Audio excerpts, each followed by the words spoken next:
Good morning, good morning, good morning. Welcome back. It is Saturday, another great Saturday, now December. And today we're going to be working on Unbalanced from HackTheBox. This one's ranked to hard. If you go back and you look at user ratings, it kind of sat in the middle. And I think that that's a little deceiving. If you're not familiar with these concepts or these technologies, it is going to be pretty difficult. It was for me. So we'll go ahead and walk through some of the things that you're going to experience. So there's RSYNC. RSYNC was new to me, but once you figure it out, it's pretty simple. RSYNC backups can be done locally over the network. You can retrieve backups, and that's some of the stuff we're going to look at. There's going to be some encoded files. So it's using an encoding scheme similar to EncFS. It's not bad, but you just need to use John to crack it. And then I'll go through a couple basics and a couple OSCP things that I like to go through, which is grepping for files, grepping through, trying to find information, how I found some of the credentials, and then into the OSCP Burpsuite redirect.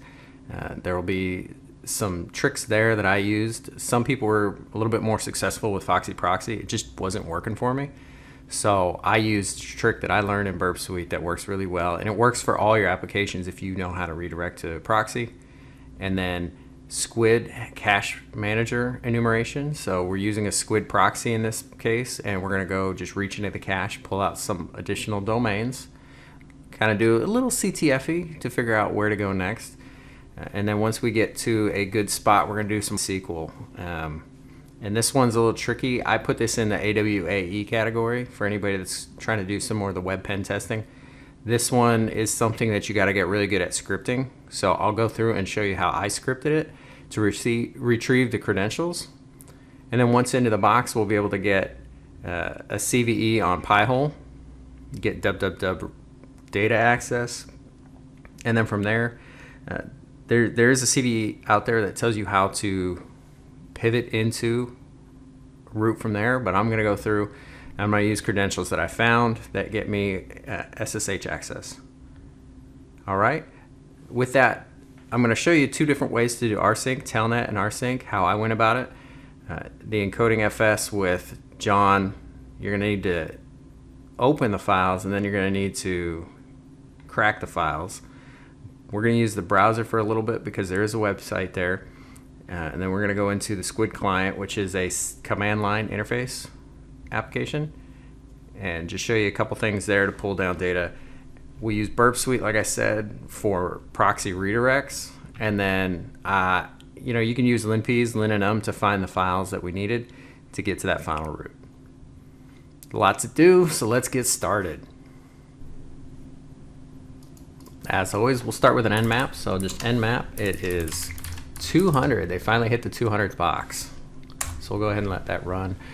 And pretty quick it comes back. There's SSH, there's RSYNC, and squid HTTP. You can try and do a more thorough check, but you don't really need to because these are the avenues of exploit.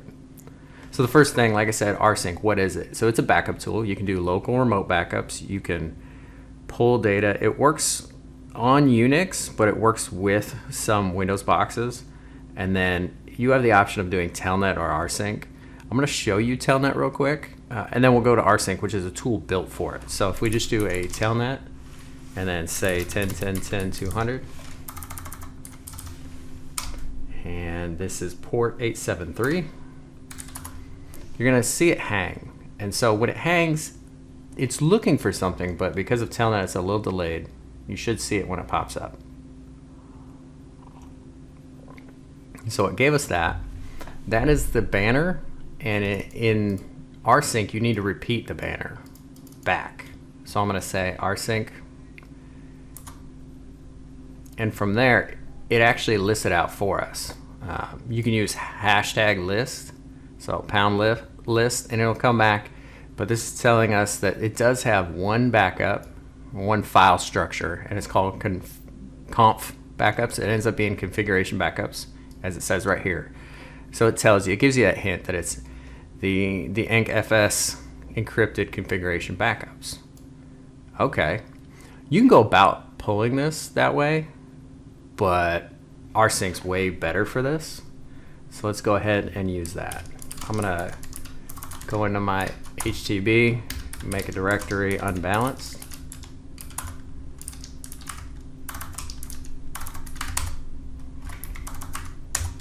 Alright, so from here we can use RSYNC. So RSYNC, and then for listing you just say list only. And the beauty of the system is you can, kind of like HTTP and all that, you can say RSYNC, specify the protocol, and it's going to know what port to go to, and just do 10.10.200, 10.10.10.200. Give it a minute. Similar to telnet, just takes a little bit of slow communications.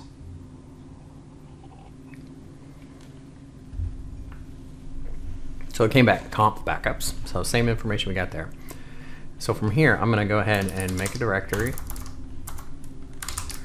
conf backups, and that's going to be my destination. So with RSYNC, you say AV, so we're going to pull that archive, and we're going to say where it came from. So source is going to be RSYNC 10.10.10.200, and then you need to specify the share. So in this case, it's conf backups. And then you give the destination, and for here it's going to be my conf backups. Just go ahead and hit that, give it a minute, it's going to pull all the files down. These files are really ugly because they're encrypted. It's just the nature of the beast. So it's all there. All right. So let's go into the directory, and you can see there's a lot of information here. We do know that they're encrypted, so there's not a lot we can do with this. I did find one thing. There is an audio file in here.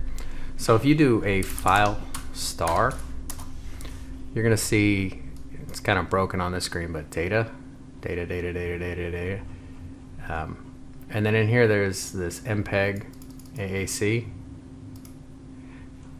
Not really critical, but just a neat little thing that I played around with when I was doing this, which was just file star and then grep v data, and just remove the data files.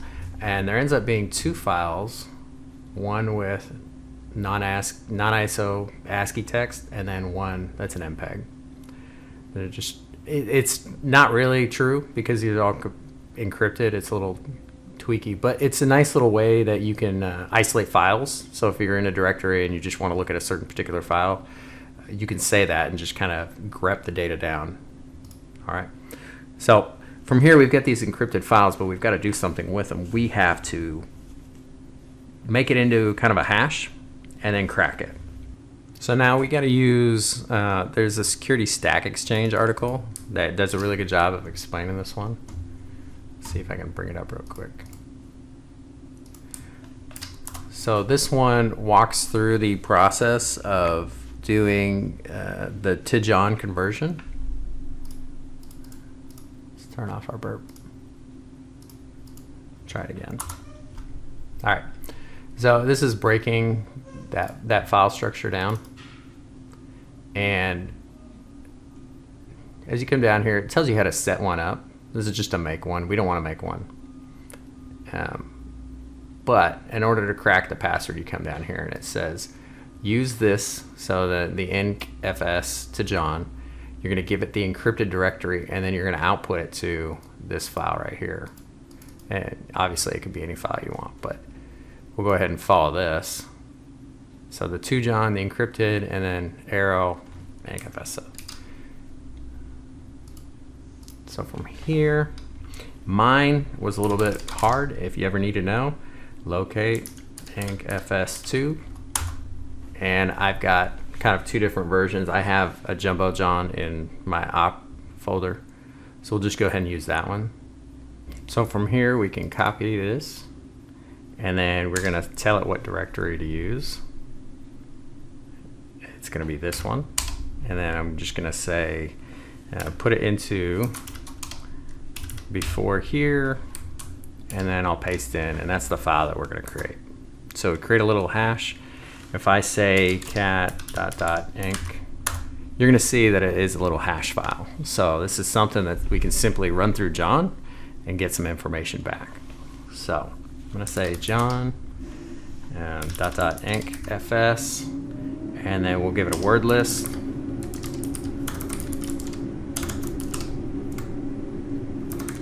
And it's your standard ROCU for this one, user share, word list, ROCU.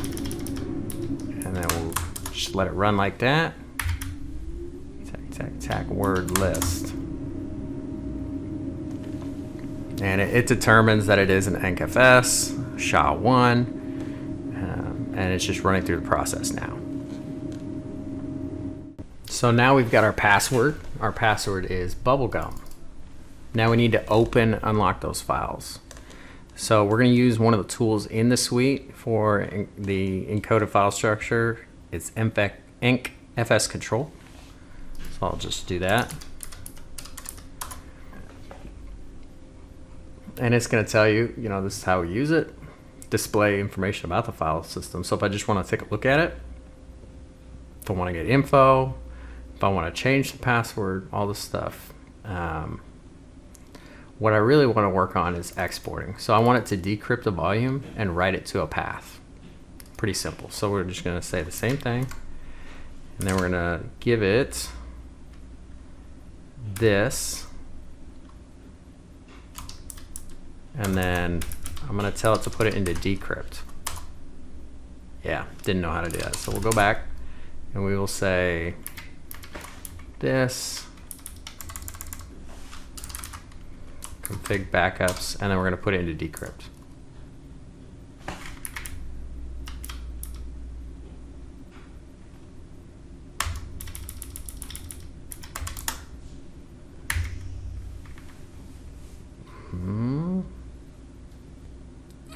Helps if you put export. So with that, we can say bubblegum. And let's go into the files.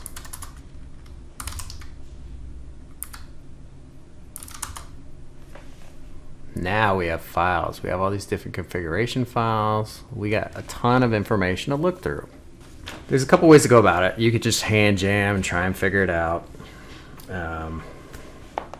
For me, I did kind of poke around. You can say passwords. So if you just say like grep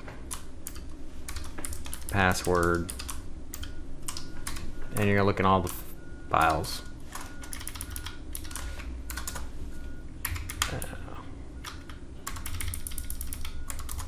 So it's gonna go look through all these files, and you're gonna see there's the debconf, hdparm, report bug, and then there's squidconf. Squidconf has passwords show up a lot, and we also know that there's, you see some other stuff in here, and squidconf is the other port that's available to us, or squid is available to us. So I really want to look at that. So we'll just go ahead and do it by hand. I'll say more squidconf. Documentation.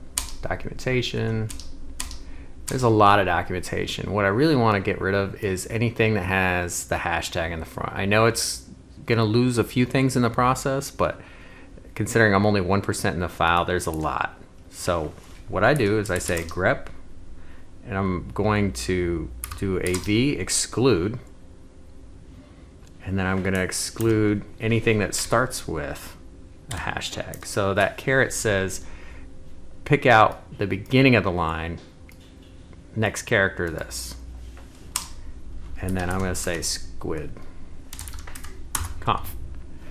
So it definitely pulls a lot of stuff out, but there's also a lot of blanks here. That's super annoying too. So I'm going to pipe it in, and I'm going to show you another one. So you can grep v, and then if you say starts with $, that's actually removing new lines. So if it starts with a new line, it's no good. Grep. And with that, you just get data. And there's not as many lines there. So we'll go through here real quick. Give some IP spaces. It's going to say these are safe ports in the ACL. ACL is going to do this. It does say that there's an intranet destination domain of intranet.unbalanced.htb. And I find that to be quite interesting. So we're going to go ahead and write that one down as something that we want to take a look at. allow access 3128. So it's allowing access through 3128, which is that port. And then down here is a funny line, cache manager password. This is the password for cache manager. So definitely want to keep that one. The password is openly visible. So we're going to look for two things now. We're going to look at that website, and then we're going to see what we can do with a cache manager. So as always, when you want to try and look at something in the intranet, we're going to go and do a sudo nano etc-hosts. My typing is horrible today. It's another week where I was on my laptop more than on my desktop. So 10.10.10.200, and it's going to be that intranet.unbalanced.htb. All right. I just want to check something real quick. Intranet unbalanced. So we should be good. Let's go ahead and see what we can find on the web page. So HTTP intranet.unbalanced.htb.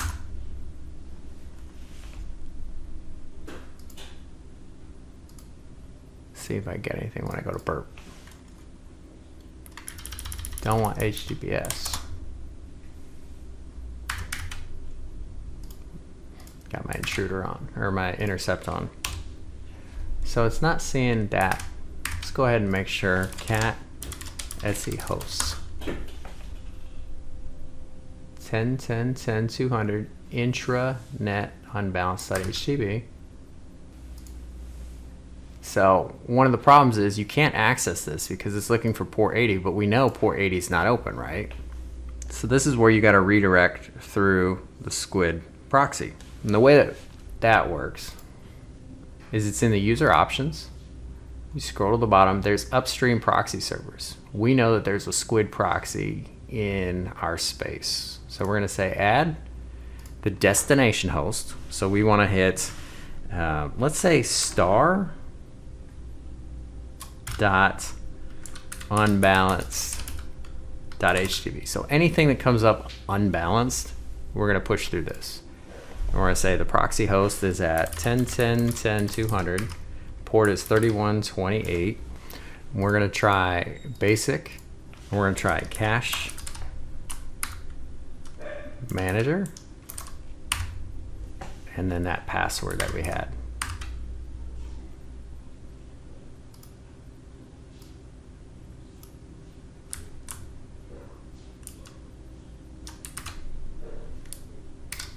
I just want to double check something real quick, and that is SquidProxy cache manager.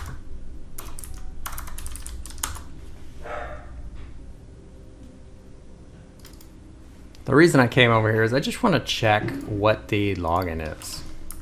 So we'll go a step further.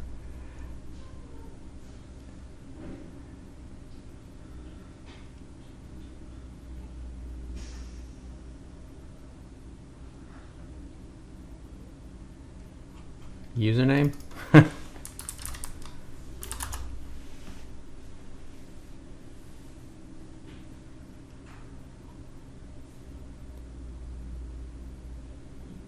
Yeah, so I believe it is cache manager, cache mgr. So I'll take this out. Got the password in there, we're gonna say okay. We'll find out real quick, because if we come over here and refresh it, it worked. So that's how you use upstream proxies. It's something that you will run into on OSCP lab kind of stuff. If you want to get into that, you really need to understand how to pivot through those kind of proxies sometimes. So the upstream Burpsuite proxy feature is nice. The fact that you can specify destination hosts, as well as if I come in here, you can really set like domain host names if you need to use that kind, if you need anything like NTLM. So it gives you some added flexibility, but it's a great little tool. Now that we're here, we can take a look around the web page. None of these pages look like they really work. They're just redirects on the same page. We'll view the source. Nothing special there. Try robots.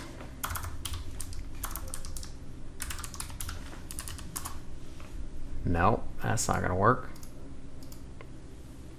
Let's see about some SQL injection. Single, double. It's not really responding. Take a look at burp.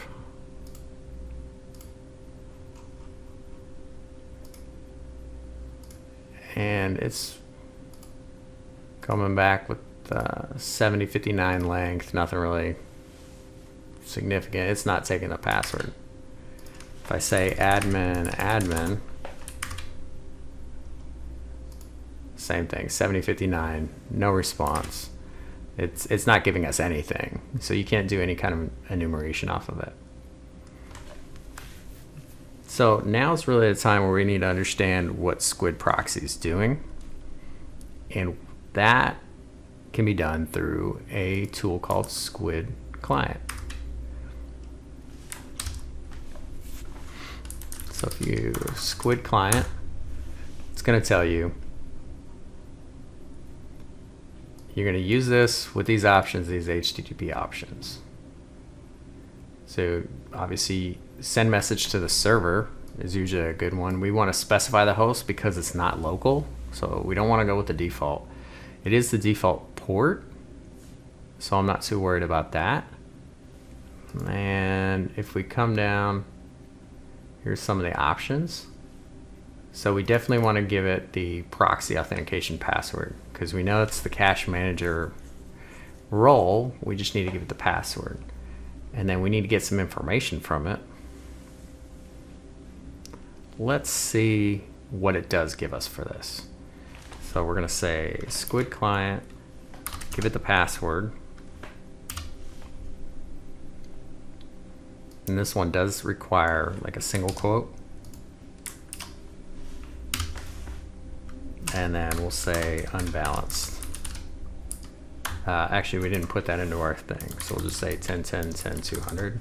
Let's see what it says. So it kicks back.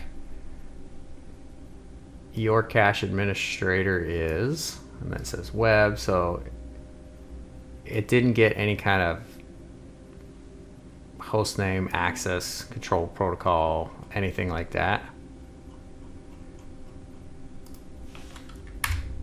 If you say, let's go back here.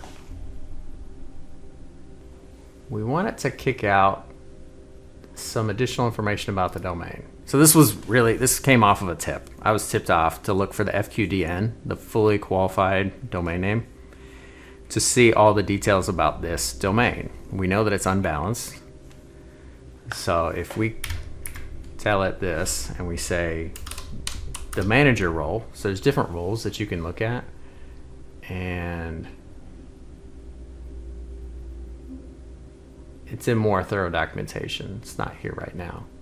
But I want to say manager, and then I want to say FQDN cache. So we're going to pull from the cache what it knows. And so this is a properly formatted email because we were missing any kind of command. It didn't know what you wanted to do. It did specify the manager role. It just said, hey, not good. So the information we get back is this is unbalanced HTTP. Here's the intranet unbalanced.htb. But then there's two more things here, which is intranet hosts 2 unbalanced, intranet host 3 unbalanced. And we're also missing 1. So you have 2 and 3, 2 and 3. So let's put these into our host file and see where we go.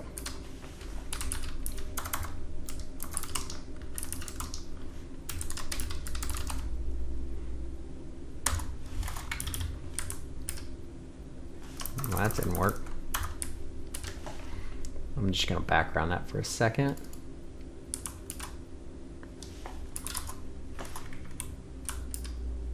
Cool. And then I'll background it again. Just in case you aren't familiar with backgrounding, you can say Control Z and it'll throw it in the background. You can pop back out of whatever application you're in. And then FG just puts it in the foreground. Neat little trick if you hate going in and out of Nano. So we'll do the same thing here. Just copy this down.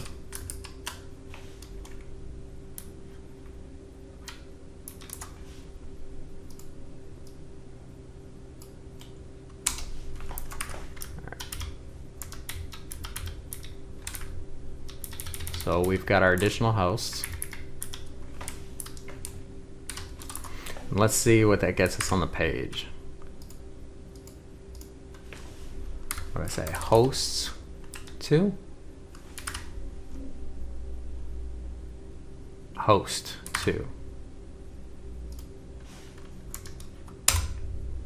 Alright, so this one comes back with an access denied. It doesn't give us, prevents your request from being processed at this time.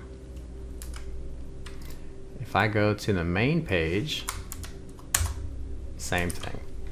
This is where it does get a little interesting. What if I just use the IP? So I know that that IP is where I want to go. But it's going to hang because it really does not know where to push this IP. This is where you can benefit, and we can actually come back here into our burp and put in another rule. So I'm going to say I want to go to this, and to make it easy, I'm going to make this a star. And you'll see why here in a little bit. Same credentials, 10.10.200.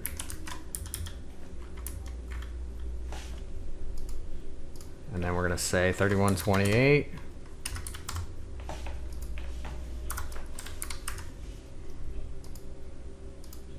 Basic. Cache manager.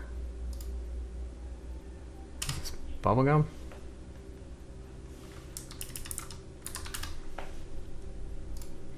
So we're going to save that.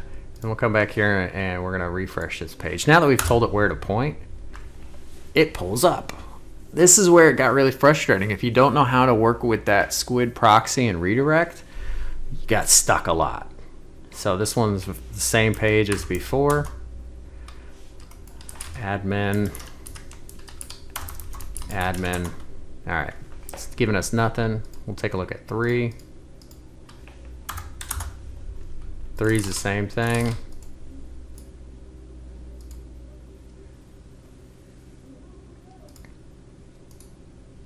View page source.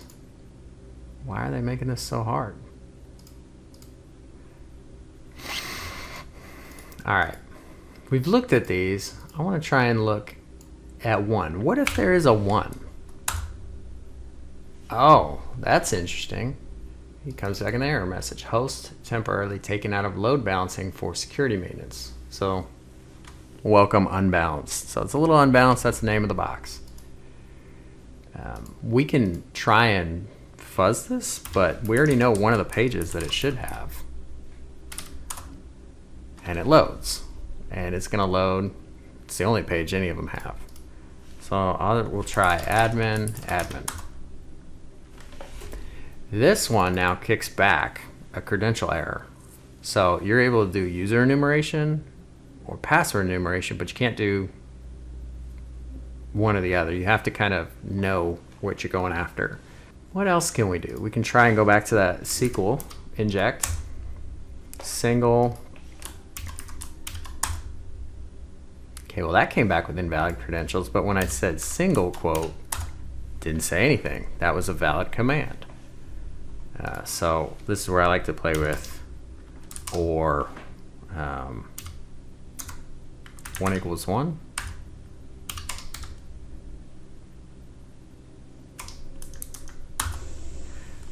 The struggle there is it ends with a quote. We know it ends with a single quote, so you got to make sure to balance out the quotes as well. So or you can say 1 equals 1 and leave that last one off.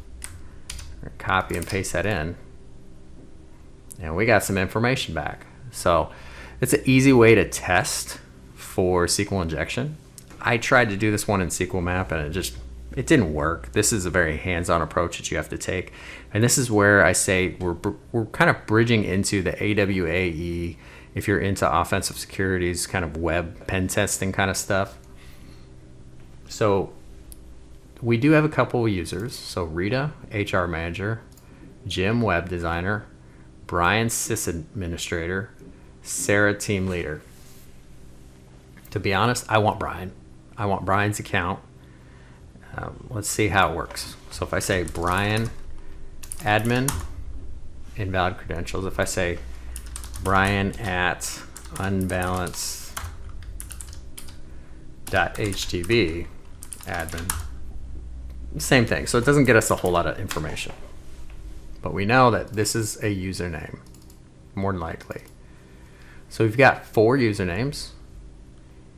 And we know that we can do things in SQL, but we've got to do it by hand. So this is probably the hardest part of the box for a lot of people, is scripting that SQL credential harvesting. It's really easy to use SQL Map, but it's harder when you're trying to do your own. So I want to try and step you through the process. So let's bring up a box. Let's bring up a terminal. So I'm going to do this all from nano.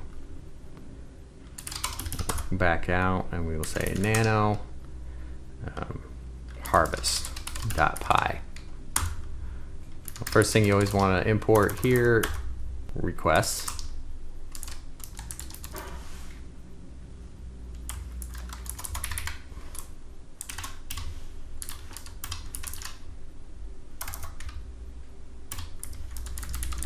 I know that's not the best way to do it, but that's just the way I like to type it out.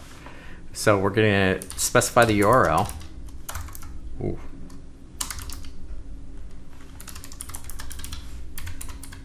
And that's that 31.179.1.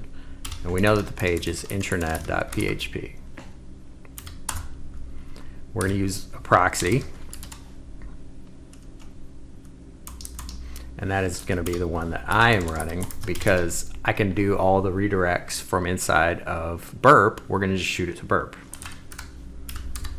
We already know that our connection to the squid manager works. So we'll specify 8080. I know I have users. So we'll do a matrix, or we'll do a list.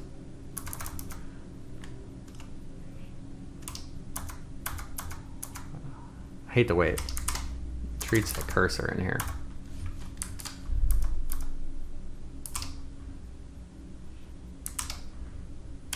All right, so we know we had Rita, Jim, Bryan, and Sarah. All right, so we've got our user list. What we need is a word list, a character list. There's a couple different ways you can do it. For this one, I'm just going to specify, but you can do like all lower, all upper. Python has these built in. Chars, and then specify this list I've got right here. And close it out. So we've got our characters, we've got our users. So now we have to build a loop to go through our users and then go through our characters. So I'll start with that. For you in users, I'm going to build my data packet. So we know that we're giving it,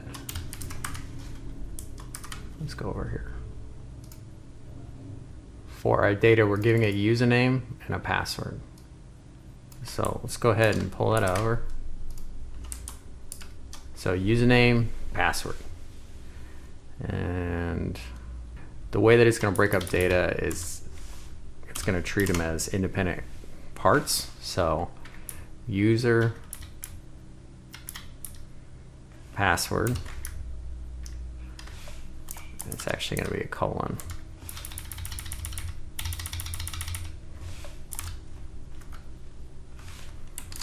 But it's killing me today.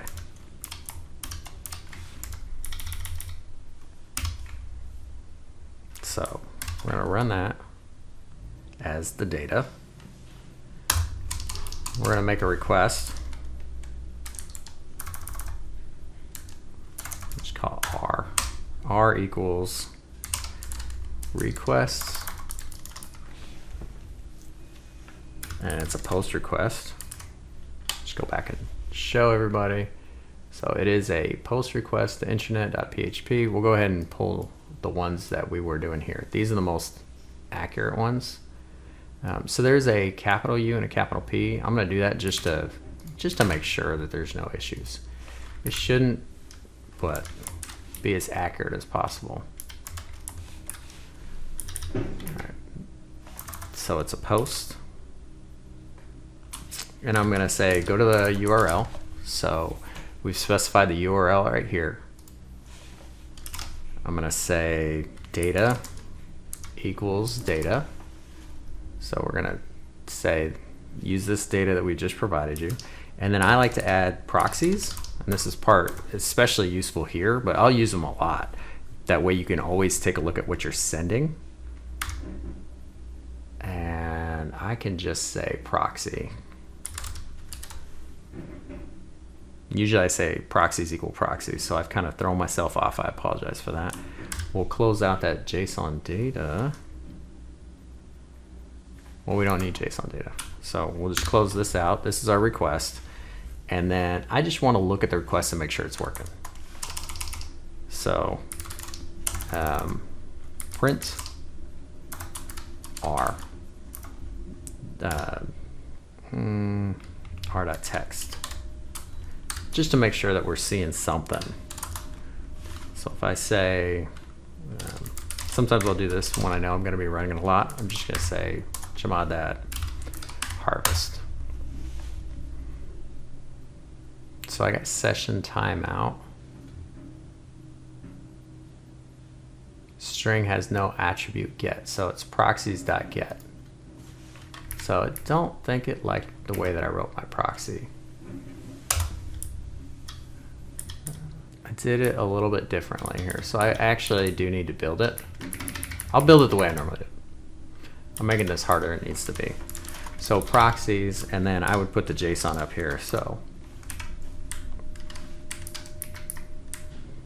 man.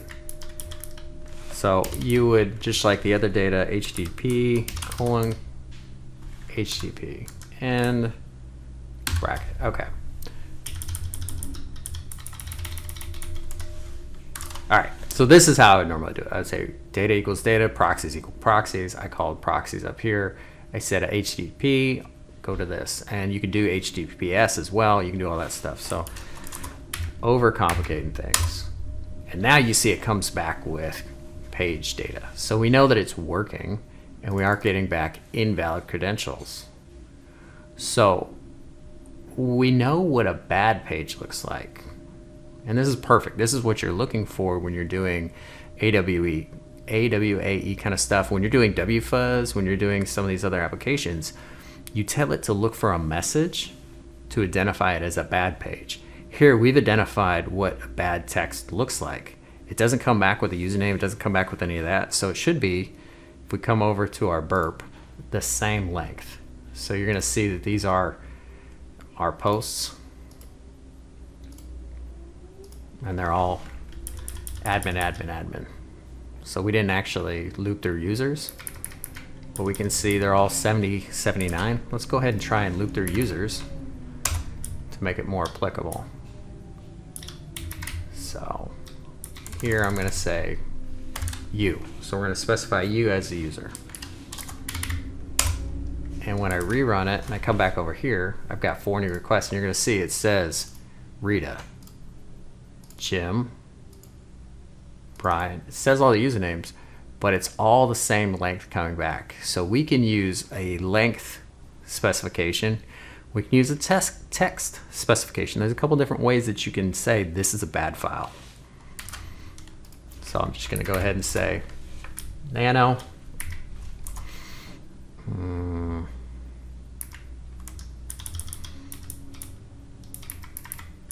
I know that it's not admin. So I'm going to go ahead and just say admin again to set it. That way we don't have any controversy about what it's going to be. So we know that this is a bad request. So we'll come down and say bad equals the length of request.txt. So that is a bad length. So it sets our negative. Now we need to look for the positives. For every user, we're going to go ahead and set a variable called cracked. And I'm going to default it to nothing. So we'll initialize it. And then just to make it easier for me, I'm going to say print user. That way when it goes through, it's going to go ahead and print. And again, I like to test things as I go. Name request not defined, my bad. This is going to be r.txt.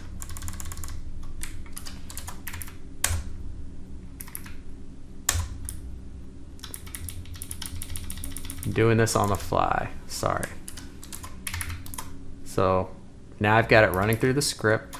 It's printing the names so I know what I'm looking at. So now we're going to start pushing through how to do our process. And we're going to do it through a process of substringing.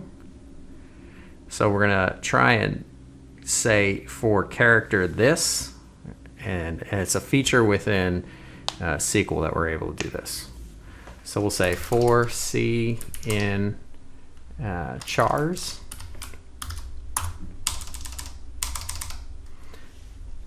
Now we're going to say use this.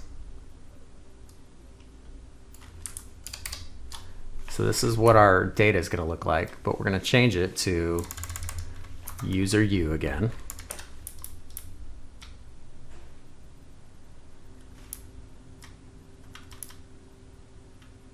And really, you know, we didn't discuss this, but if I say Bryan and then I say tac or 1 equals 1,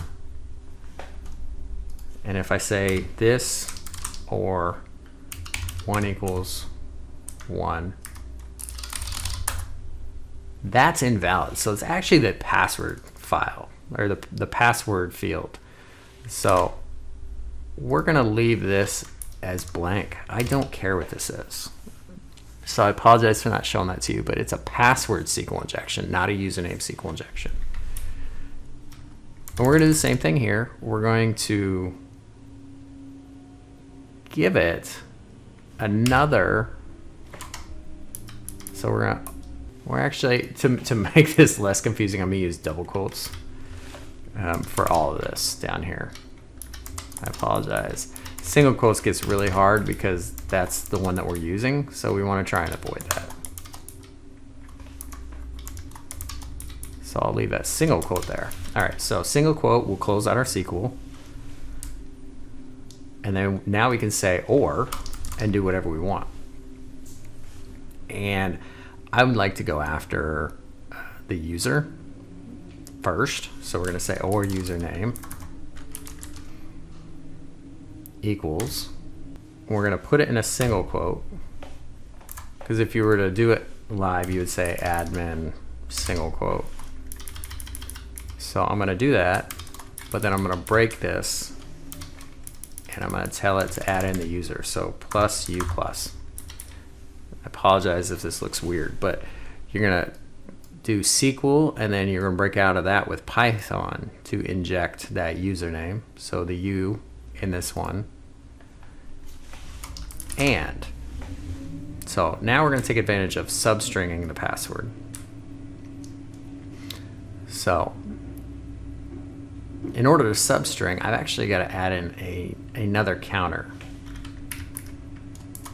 So bring us over and say for I in range 1 to 30. I don't know how long their passwords are. Hopefully this isn't a problem. So we'll do that.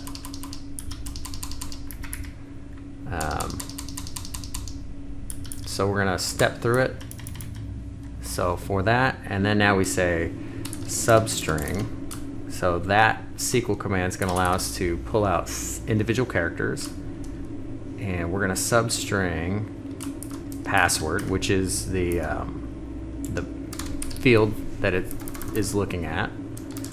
So password, and we can say, if you were gonna go from 0 to 1, you'd say 0 to 1, and that would pull out that substring, that one character from 0 to 1, starting at 0, ending at 1. And then we want it to equal A. If we want it to equal A,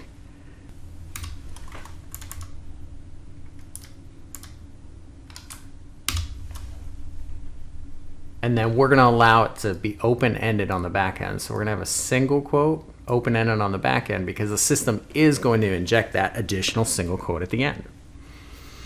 So this, as fun as this is, it's saying, forget about username in the password field. I'm going to close out the existing. I'm going to say or username equals, and then inside of single quotes, we're going to inject a username. And then from there, we're going to say and. So looking at this username, so this, or username this and. So only looking at the password for this user, and substring. So we're going to take one small substring, and it's taught a couple different ways in AWAE. This is an interesting way where it just looks at a single character. In some of the other applications, it'll say find the first character, and then instead of substringing, it's just going to say it starts with, and then build the password out from there. There's two different ways to go about it. So this one's going to look at 0 through 1, and it's going to look for A. We don't want it to look for A, really. We want it to look for that character that we're giving it. So I'm going to close this out, and I'm going to say plus C. And then bring it back in, and then close it out again. So we are going to say add in C. So now it's going to look for, oops, I'm missing a plus here. Now instead of A, it's going to look for A, B, C, D. It's going to go through this whole list. So this will work for the first character. So let's go ahead and build this out and see what it looks like. So I'm going to make another request. So request post. I'm going to post my data. So this is my new data field. And then I want to say, we know what bad is. So if the length of this, length of R.TXT doesn't equal B,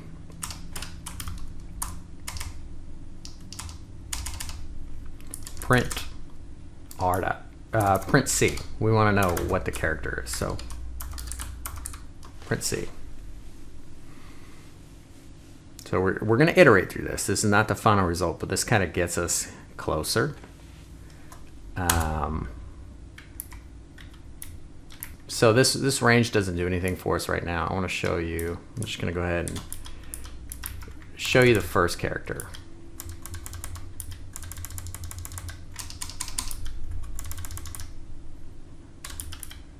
So we are going to look.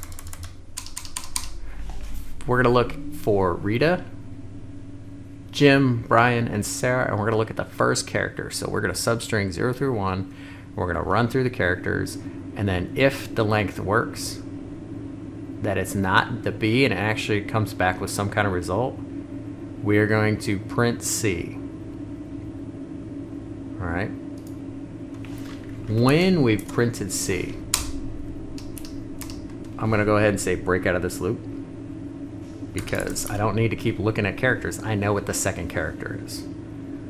All right. Let's see how this works.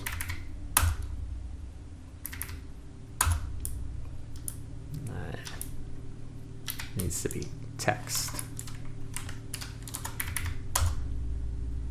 Rita. B is not defined. My goodness. if it is not bad. So it's going to iterate through 0 through 1. It's not finding it though. So our loop here is bad, and that's the kind of stuff you need to look at before you get too far down the path. There's a lot of pieces that can be moving around, and you don't want it to be your fault. So I'm going to go ahead and add some debug statements in here. So print C. And then in here I'm going to say found C.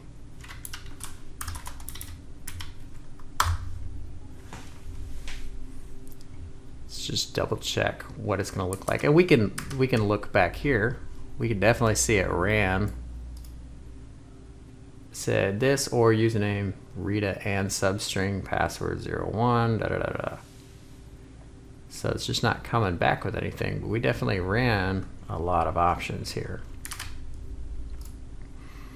So we're going to print the user, and then we're going to jump into the character, and it should print A, B, C, or 0 through 9 da da da da.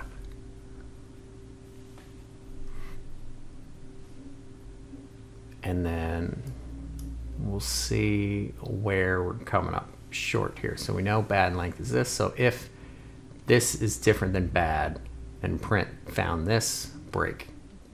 And then it'll go to the next user, break.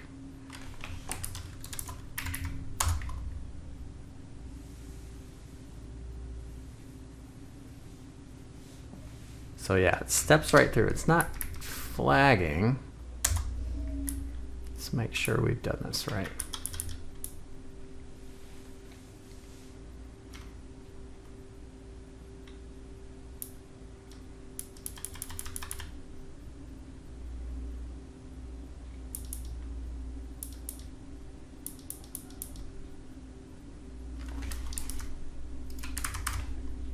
And we'll look at burp.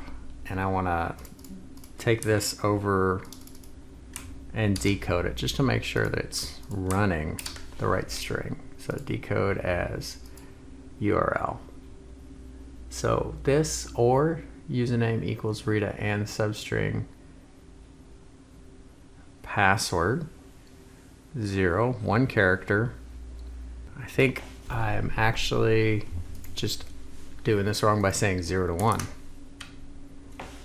So let's see if we substring 1 for 1. Ah!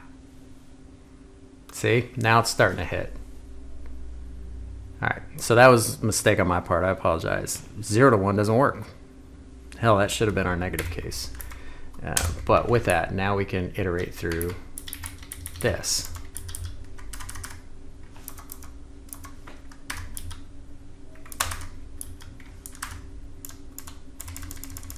My spacing's off.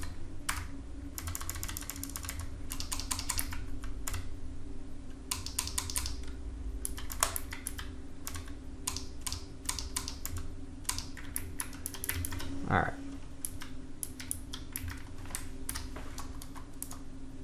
So now for the range of 1 to 30, and this is going to work because we're not starting with 0.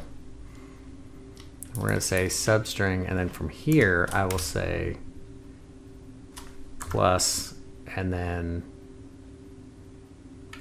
we've got to push it to a string, and we're going to string I. So it's going to add in a string version of I, so range 1 through 30. So as it goes through, it's going to print, print, print. Now that I know it's printing, we'll take a look real quick to make sure it moves to the next letter. Yeah, it didn't like any of my tabs.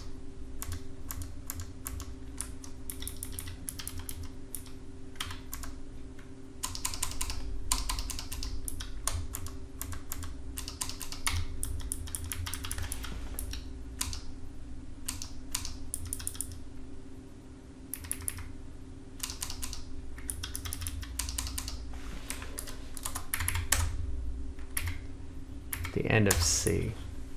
Oof.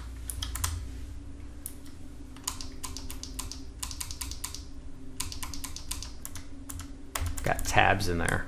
I shouldn't have done that. Let's see if I can get this fixed. Oh, there's still a tab there.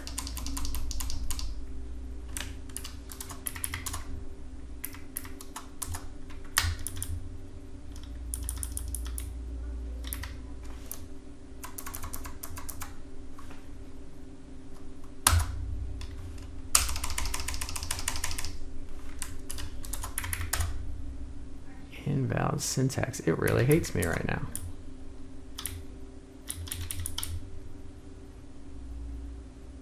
Let's just double check. Substring. Yeah, okay. Plus. So we're going to close it out. Still treating it like one though. That's kind of weird. Single. So the double's not taking it out.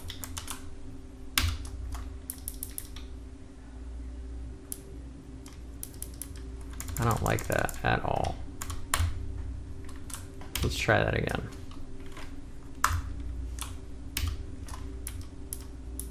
I don't know why it's doing that.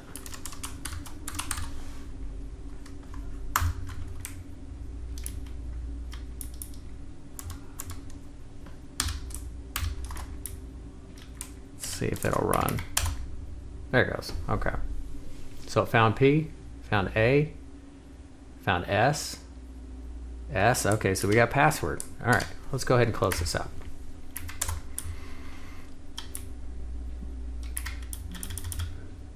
So now that we've done that, we don't have to print the character every time, so we'll take that out. So we do need to now say cracked equal or plus equals C. So we're gonna supplement and add C to the cracked, and then when we're all done, when we run through the full loop of 4, we're gonna say print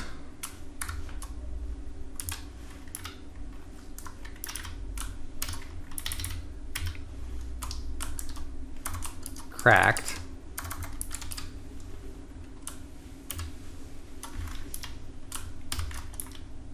and then we will say plus U. So give the user, put some colon in there real quick, and then plus cracked.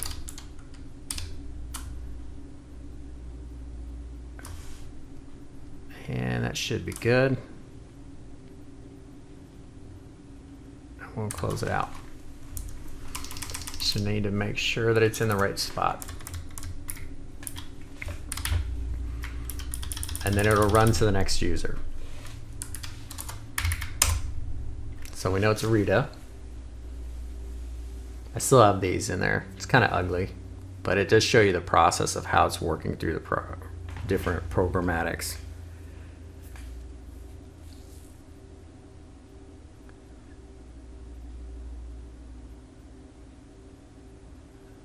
So we've got password 01 exclamation.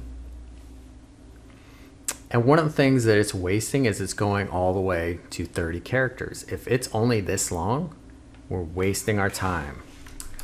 So we're gonna add in one more break. So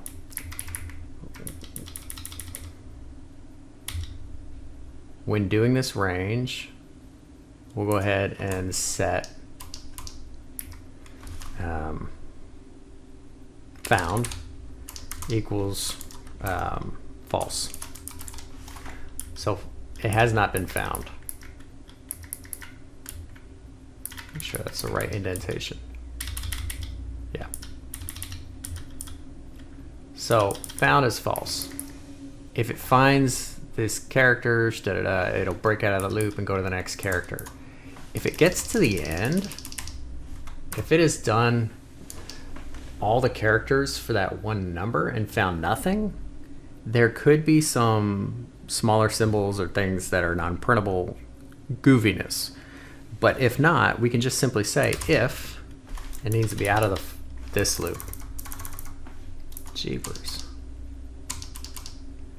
So outside of the for loop, if it's run through all the characters for that number and it came up blank,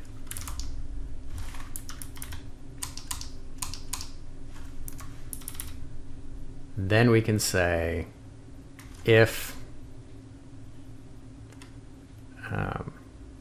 not found.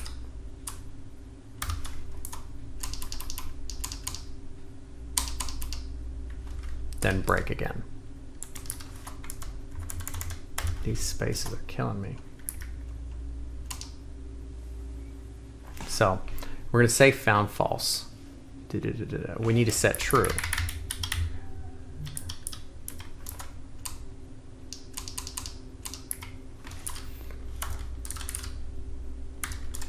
So it's going to say, I did find a letter.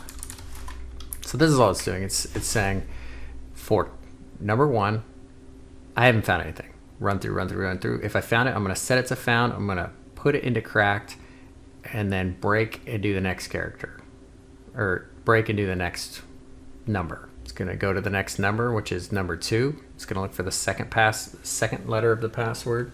It's going to run through all the characters. When it does find one, found, save, break, go to the next number. When it goes through and it does all these characters and it hasn't triggered this loop, once it's done all the characters and it hasn't triggered this loop, then you're going to say if not found, because it's already set to false. Then you're going to break, and you're going to break out of this loop, and that is the end of the password. So the password is found, and that's where we want to print this. So we've done all that. We want to print that it's been cracked, and then you don't need to say break. It'll just go on to the next user.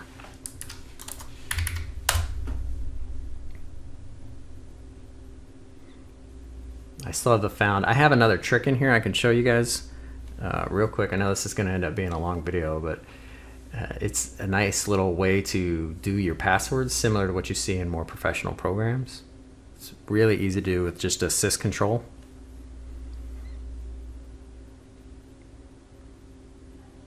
So that's what happened. It went through and said found all this, and then I had it come back and say cracked. Now you can just eliminate all this. I like to see it, and that's where I say you can add it and just reprint the cracked variable. So it'll say P, and then it'll say PA, PSS, PASS. So let's just work on refining. I don't want to print this anymore,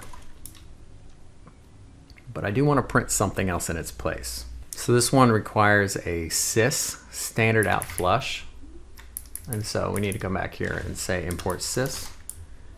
But really cool, we'll put it back into here, and we're just going to say print cracked. So we're going to keep reprinting cracked.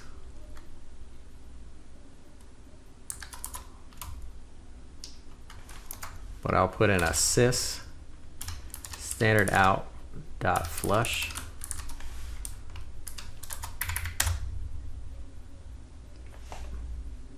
Oh, didn't remove that. I'm still getting this, so we'll take that out. And then the other thing you have to do is actually put a comma, and that just keeps it from doing a new line. So we'll print all the stuff, and it'll stay on one line, and then it'll do a system flush. Okay, maybe not. This one's doing the staircase. This is just the intricacy of print. Kind of annoying. So with print, you can also say comma end equals R. And that'll say, instead of do a new line, just do a carriage return, come back to the beginning, and don't do a new line.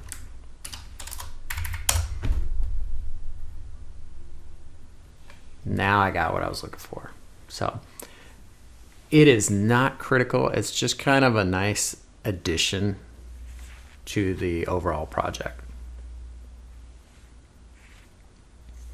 And it'll keep it clean and still give you visibility if you're really trying to make sure that it's still working right.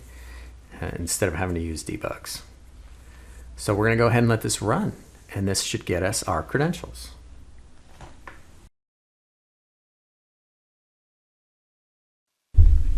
And we are done. All right, so to be honest, there is an issue with this program. I know that there is an additional single quote here. It's super hard to deal with the way that I've got this program written. So don't take this as a end rule of thumb, and you can get around that by using some of the Python libraries. But we'll go ahead and proceed with what we got, because what I really want to look at is Mr. Bubblegum here. So it's not exactly password use, but it kind of is. And you might have gotten this through some kind of rule set, but it was hard to find. You were very unlikely to find it.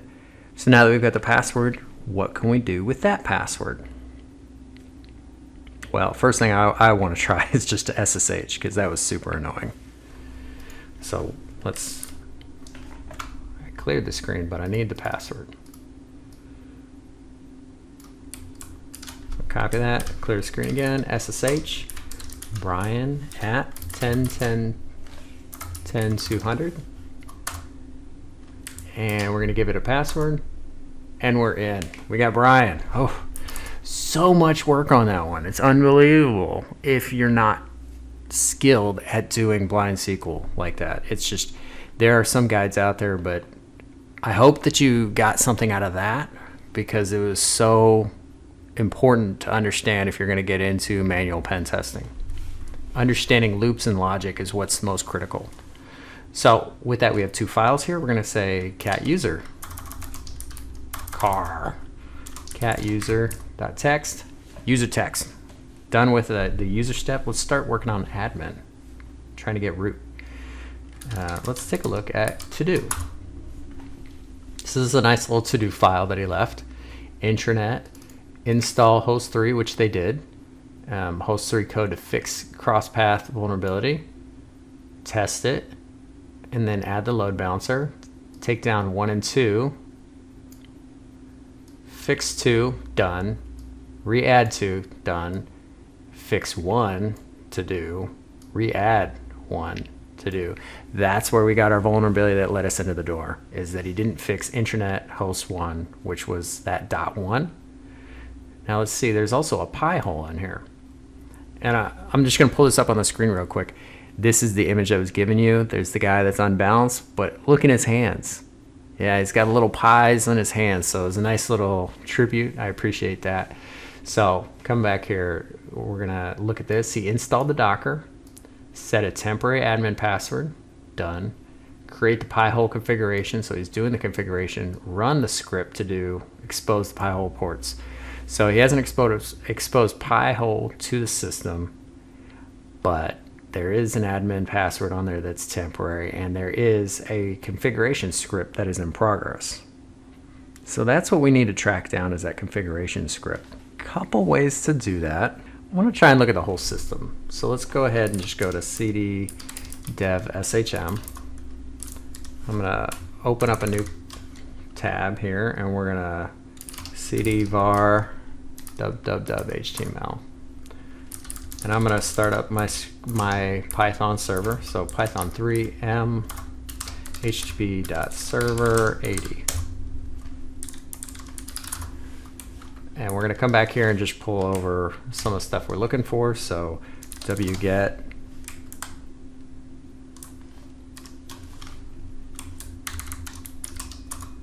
just want to check. So I am 14.2. And we'll pull over linpeas.sh.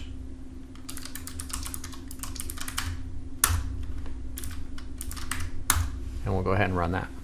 So normal enumeration, love this guy. Thanks, Carlos. Red, yellow for PE vectors, red. Take a look at common things, green. What you're going to need to look for here is config stuff. Nothing on this box is, nothing right now is like a super vulnerability, but it does deal with some of the configuration. So we know that they're running Dockers. This is some of the stuff that Bryan is run by root, so just a little weird. We'll just keep going down here. All right, so here is our IP space, and that's that unbalanced HTTP. Here's intranet, intranet host 2, intranet host 3. We're seeing 10.10.10.200. We're seeing 172.31.01. And then there's a bunch of smaller virtual Ethernet NICs. When you look at the network neighbors, this is something that gets a little bit interesting. You've got a 31.1793, 1792, 1791, and then you have this other one, 11.3. So what is 11.3? And this is where I'm going to say, I told you we're going to do 172.31 dot. If I had put 179 here, that's fine, but I'd have to come back and make a new rule if I want to take a look at 11. So now that I do know what 11 is, let's just try and surf to it. I know it sounds really simple, but if I go to 11.3, that is their Pi-Hole. So we would have found some of that information in here, I think. But by simply, this is one of the tables that I guess I ignore a lot, and I had to look it up in linenum. So I ran linenum after linps. I found it, and then once I did, I was able to go back into linps and realize I had the data. I just didn't know what I was looking at. So this is a Docker neighbor that is running on this computer on 11.3 that allows it to do the Pi-Hole. So we know that we've got access to the Pi-Hole.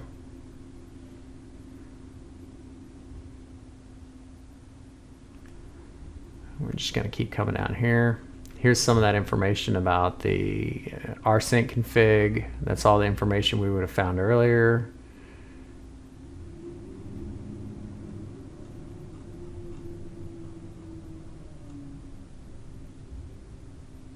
User, you can look at the bash history, but usually, yeah, like here you can see it's been piped over to dev null, so no bash history to look at.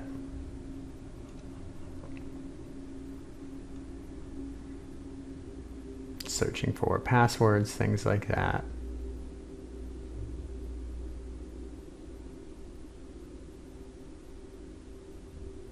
Because password wasn't in this file, because they were just showing it in the squid.conf, it doesn't show up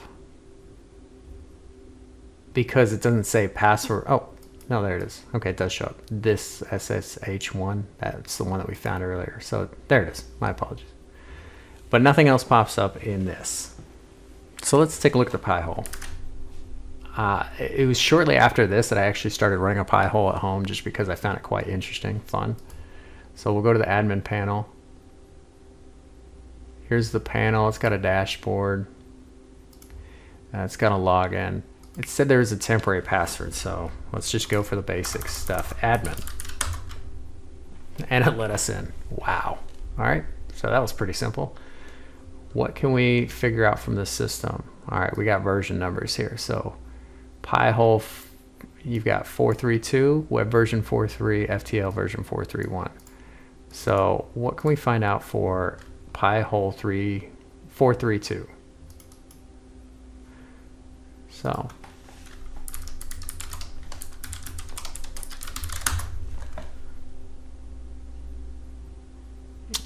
there are a couple. So this one's less than or equal to 4.3.2.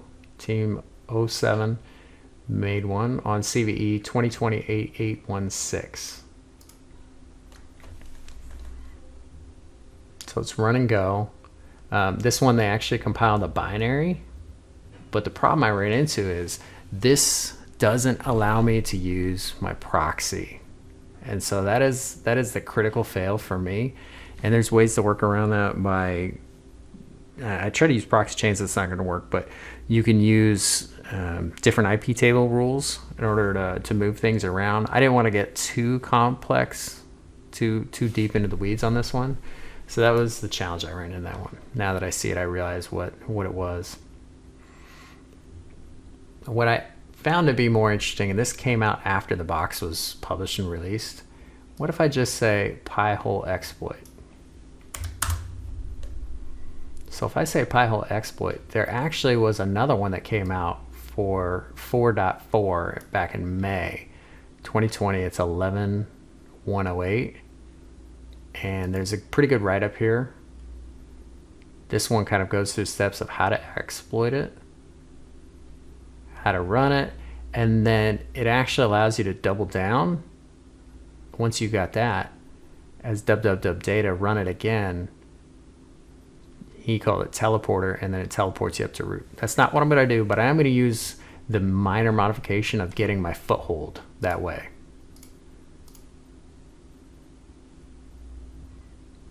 So let's see if we can find 2020 11.108.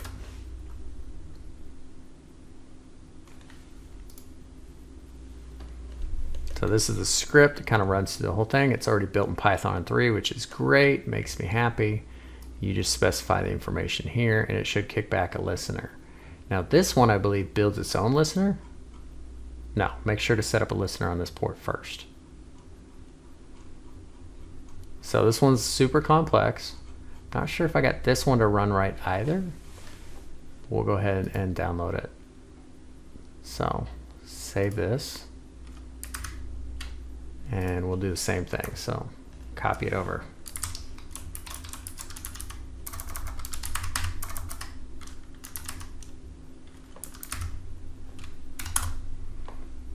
So if I say 48.5.119, this one's actually scripted out. I like the fact that this one allowed you to say, enter it in. It came with defaults, but then it said, I didn't find any arguments. This is how it needs to be run. This is the example, but now I'll ask for questions. This is a really cool feature. I think I might try and employ this on some other applications that I might develop later on. So the Pi-Hole is that one at 172.31.11.3. Enter the reachable address to launch listeners. So that's me, 10.10.14.2. Enter a password for Pi-Hole, admin. But I don't know if you've noticed this. Same problem I ran into before, right? It doesn't know where to point it. It's stuck. But the cool thing about this one is it's in Python, and I've already showed you how to build proxy redirects in Python. So let's go ahead and nano the 48.5.119.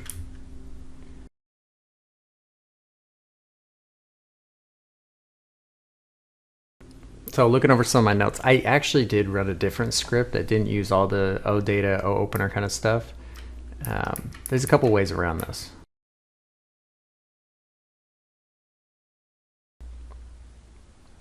There's one by CyberVaca. That's the one I really want.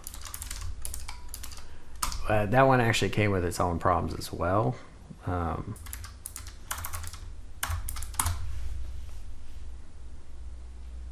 So this is part of that 88.16, and it goes through the same processes. You specify your IP, the target IP, or the target IP, your IP, the pass, the port and the pass, and it's built for Python 3. So let's go ahead and go to this file, and that looks like it. I'll do raw. So we'll pull the raw down.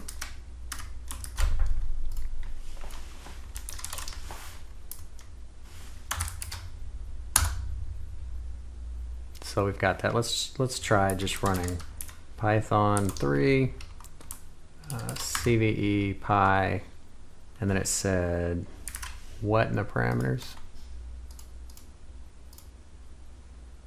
So the target, so tac u 172.3, and this is going to run into the same problem.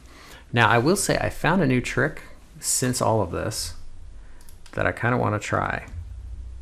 I know this sounds super super dumb, but you can specify the proxy ahead of time.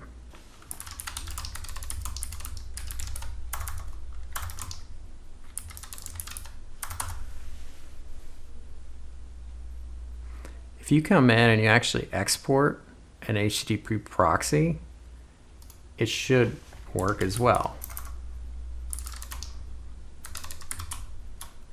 And it's underscore proxy. Let's say equals HTTP 127.0.0.1. If you don't want to reprogram some of this stuff, it is an option. So I've set that.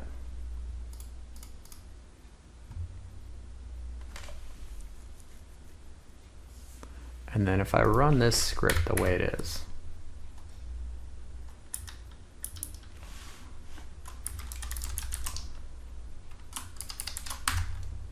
I say my target is 172.31.11.3. I am 10.10.14.2. I am on port 9999. Just make sure nothing connected. And then pass. So attack pass admin.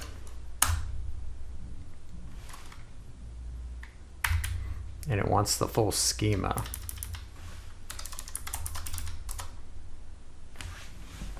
And you see that it does load, and I get it.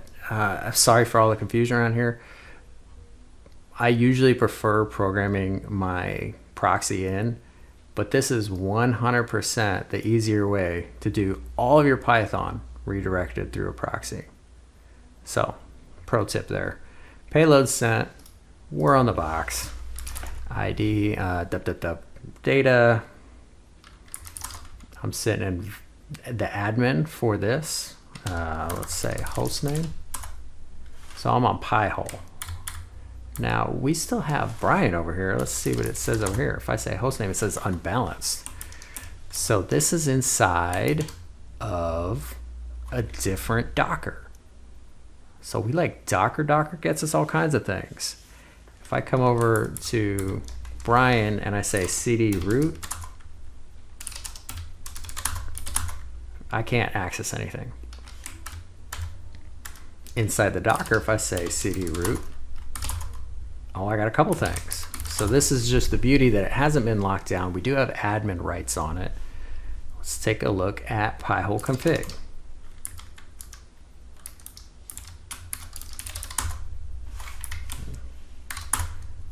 All right, let's try that again. Cat pi star. All right.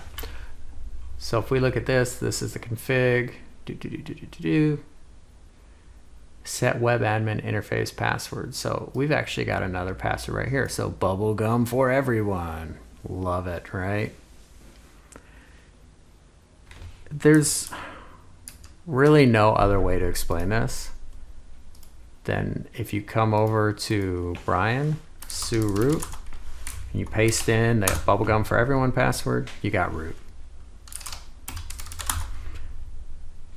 ls cat root.txt. There's your root.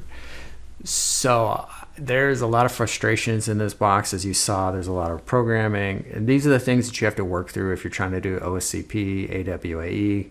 I apologize, I'm a little rusty, but definitely use that export HTTP proxy. It's a great way to speed up all the things that I've been doing for a long time. So even now today, I'm learning new tricks that seem so basic, but I'm used to doing it a certain way, the way I was taught. So that was definitely not taught in some of the programs that I've done. Go ahead and use it. Get in the box. I'm just amazed that that just became a thing for me. So looking at this box, it started so long ago. Apologize for the length of this video, but we'll go all the way back and we learned about RSYNC, so backups over the network. We learned how to crack the encoded file system structure that we were able to download. We were able to export it out. We went into the basics of how to grep and look around in those files for loot. And then from there, we started doing a Burpsuite redirect. Burpsuite redirect allowed us to access a whole bunch of different pages, get into the cache manager, and find that vulnerable website on .1, bust through the website, get those credentials, and then the big bulk of this was doing that SQLi, retrieving the credentials out of the database using SQL is a great trick to know.